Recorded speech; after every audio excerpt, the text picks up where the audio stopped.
Fun fact about me that probably doesn't come across on this channel very often. I love to read. The problem is that when I'm home, I'm so embroiled in real estate that sitting down and actually finishing a book doesn't happen nearly as often as I'd like. But I'm traveling right now and somehow I'm already 2 books in. Almost 3 done. So yay me! And the book I just finished couldn't have been more appropriate. It's called The Best Offer Wins by Marissa Cashano. And it was actually given to me as a gift by clients. Now, it's already pretty rare that my literary world and my real estate world collide. But a book about the craziness of buying a house that also is based in Washington, D.C., I was hooked, and what a read. I'm not going to spoil the book because I genuinely think you should read it, but the lengths these characters go to trying to buy a house are absolutely wild. And while it's obviously a novel, anyone who has tried to buy a great property in a competitive DC market is going to recognize some of the anxiety behind it. You found the house. You start imagining yourself living there, and then your agent tells you there are multiple offers. Suddenly you're wondering, how much over asking do we go? Do we waive contingencies? Do we escalate? How much earnest money do we need to put down? Are we competing against cash?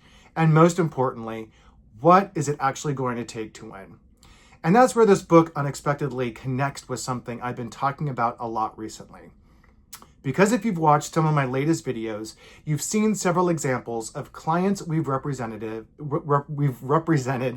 in competitive or sometimes just very complicated situations.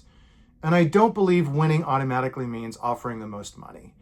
The best offer and the highest offer are not always the same thing. A strong buyer's agent should be figuring out the entire picture.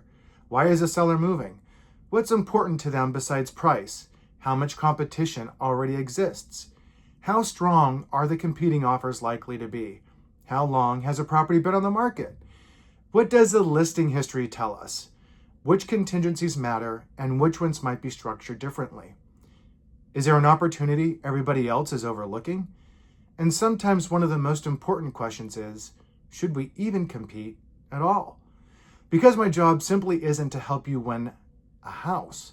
It's to help you buy the right house on the right terms without unnecessarily giving away your leverage. That's a huge distinction. There are times when you need to be aggressive. There are times when patience creates the opportunity. And there are times when the smartest thing you can do is walk away. And that's what we pride ourselves on. Strategic offers that win. If you want some real world examples, just look through our recent feed. If you've been breaking down actual deals and explaining the strategy behind them. Now, there's one more reason I had a particularly good time reading the book. I happen to personally know a person who's referenced in it. I'm not telling you who they are. You'll have to DM me for that. And The Best Offer Wins is also being adapted into a Hulu series. So I'm very curious to see how this story translates to television, especially because, well, I might know a little gossip.